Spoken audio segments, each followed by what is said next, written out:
इतना लाइफ खराब हो गया है, इतना लाइफ खराब हो गया है मेरा। हेलो हाय नमस्कार, मेरा नाम है रौनक। लेकिन अब आपको भी इस बात से क्या फर्क पड़ता है कि क्या नाम है मेरा?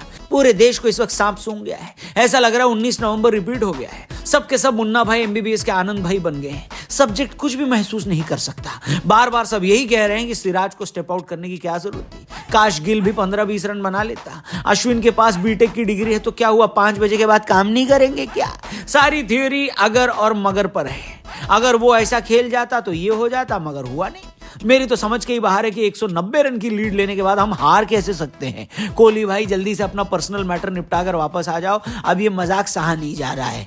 आपके बिना ये टीम गंगाधर नजर आ रही है, इसको वापस से आकर शक्तिमान बना दो। बताओ यार, घर पर हार गए बेन स्टोक्स। समझ नहीं आता कि डेब्यूटेंट खिलाड़ियों को विकेट देकर उनका करियर बनाने की परंपरा हम कब खत्म करेंगे। हार्टली को 7 विकेट उसके घर वाले न दे, हमने दे दिए। बताइए, गजब बेइज्जती है। एक काम करते हैं, शुरू से शुरू करते हैं। संडे का दिन था। बचपन में हम संडे वाले दिन शक्तिमान देखा करते थे। शक्तिमान में एक विलन था जिसका नाम था जोंक जोंका। एकदम चिपक ही जाता था जोंक की तरह। अब शक्तिमान तो नहीं आता, लेकिन संडे के दिन हमें जोंक जोंका के दर्शन एक बार फिर से हो गए। ओलीपॉप के रूप में एकदम पिच से चिपक गया ये आदमी। लेकिन मजाक से हटकर क्या खेला है। अगर आप मुझसे पूछें तो इंडिया आकर इंडिया के खिलाफ इतनी बढ़िया इनिंग मैंने किसी को खेलते नहीं देखा। जी हाँ, मुझे तो ये पारी स्टीव स्मिथ की पुणे वाली इनिंग और मुंबई में पीटरसन की 186 रन से भी बेहतर लगी।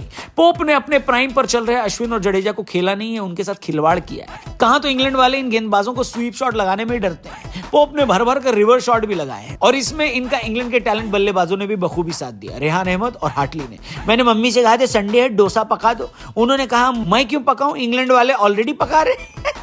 वो तो भला वो बुमराह का जिन्होंने रेहान अहमद को भी आउट किया और पोप की भी डबल सेंचुरी नहीं होने दी। 196 पर उनको बोल्ड कर दिया। लेकिन तब तक इंग्लैंड ने दूसरी पारी में 420 रन बना दिए थे और इंडिया को जीतने के लिए 231 का टारगेट मिला।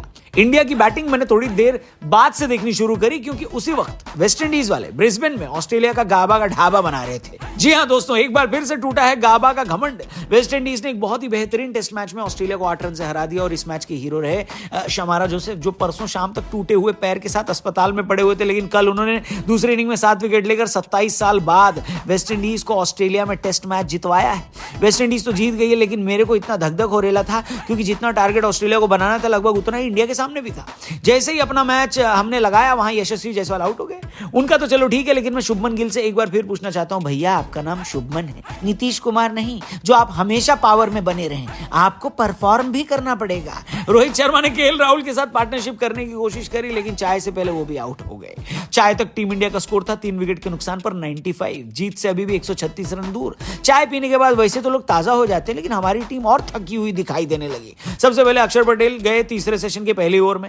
KL राहुल भी ज्यादा देर तक नहीं टिके। 107 रन पर हमारी आधी टीम पवेलियन लौट चुकी थी, लेकिन हमारी हालत टाइट हुई तब जब श्रेयस अय्यर आउट हुए, क्योंकि वही आखिरी प्रॉपर बल्लेबाज थे। उसके बाद तो हमारी कमान ऑलराउंडर्स के जिम्मे आ गई। उसमें भी जडेजा भैया ने पिच को बुद्धा गार्डन समझ लिया और टहलने लगे और रन आउट हो गए। यहां पर हम समझ गए थे कि हमारी सूझने वाली है, लेकिन KS भरत और अश्विन ने मिलकर पता नहीं क्यों हमारी उम्मीद फिर से जिंदा कर दी। अरे वहीं हार जाते तो शाम को फिर कहीं घूमने निकल जाते, लेकिन इन दोनों ने मिलकर हाफ सेंचुरी की पार्टनरशिप कर दी। हमने कहा कि अगर आज यहां पर ये दोनों मैच जिता दें तो भैया अभी मोदी जी को बोलकर दोनों को भारत रत्न दिलवाने की मांग जरूर करूंगा। लेकिन जब दिन का खेल खत्म होने ही वाला था, पहले भारत आउट हुए और फिर अश्विन अन्ना। उस वक्त भी जीतने के लिए 54 रन चाहिए थे, लेकिन सिराज और बुमराह ने चैन से रहने नहीं दिया भैया। एक और पार्टनरशिप लगा दी, हमारी उम्मीद फिर उठकर जीत की राह देखने लगी। लेकिन सिराज और बुमराह से क्या एक्सपेक्ट करोगे भाई साहब। यहां श्रेयस अय्यर और शुभमन गिल रन नहीं बना रहे हैं और हम सोच रहे हैं कि सिराज और बुमराह बनाकर दे दें। सिराज भाई जोश जोश में छक्का मारने के चक्कर में स्टेप आउट हुए और बेन फोक्स ने स्टंपिंग करके इंग्लैंड को यह मैच 28 रन से जिता दिया। हैदराबाद टेस्ट जीतकर इंग्लैंड ऑलरेडी 1-0 से ऊपर जा चुकी है और अब हमें कोई मजाक नहीं सूझ रहा। इंग्लैंड वालों से ताने नहीं खाने हैं रोहित भैया। इस हार का पोस्टमार्टम करेंगे अगली वीडियो में। और इंडिया तो हार गई है, लेकिन अगर आप रुपए जीतना चाहते हो तो डिस्क्रिप्शन में कीवी ऐप का लिंक दिया है। इस मैच से जुड़े हुए भी और क्रिकेट के भी अलग अलग क्विज आपको कीवी ऐप पर मिल जाएंगे बीच बीच में। अब क्या ही बताऊं भाई साहब, बस आप ऐप डाउनलोड करो, डिस्क्रिप्शन में लिंक दिया, उसके बाद क्विज खेलना और पैसे जीतने का मौका आपको मिलेगा। चैनल भी सब्सक्राइब करके जाओगे तो हमको अच्छा लगेगा। फेसबुक पे देख रहे हो तो हमारे पेज को जरूर लाइक करिएगा। और हाँ, और एक बार चिल्ला चिल्ला के कहना चाहूंगा कि सूजी है, सूजी है, अब क्या करें, है तो है। Thank you for watching, see you tomorrow, जय हिंद।